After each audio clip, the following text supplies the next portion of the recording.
You foster cooperation over competition. In your experience, what happens to a company culture when that flips? Well, really what I like is the phrase co-opetition. Co-opetition, as far as I know, was originally coined when Microsoft and Apple were working together. I remember when, because I'm a dinosaur, that when Macs first came out, most of their software was done by Microsoft. It was before Windows. We had on these 3.5-inch floppy disks that weren't actually floppy, they were hard.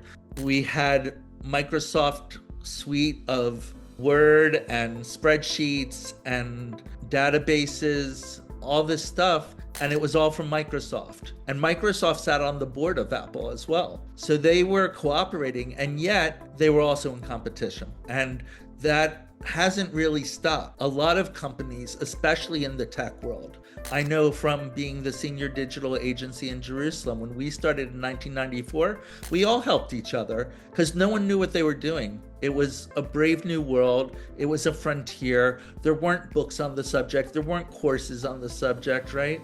I started the first web design course in Jerusalem in 1996. I had my peers come in and teach. It wasn't just me teaching. Everyone had a specialty. Mine was design. I didn't really know a lot about programming at that point.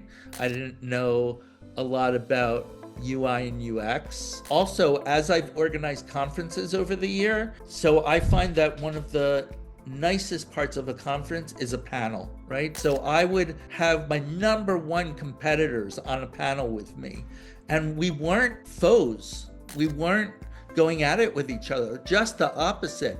We were complementary. And to me, it has to do with the law of abundance, right? If you believe that there's enough work for everybody, you help each other. If there's enough food on this planet to feed everyone, which we all know there is, there's no reason for people to be starving. The only reason is for ego and selfishness. And if we lived in a world with more love and compassion, we would all be better off.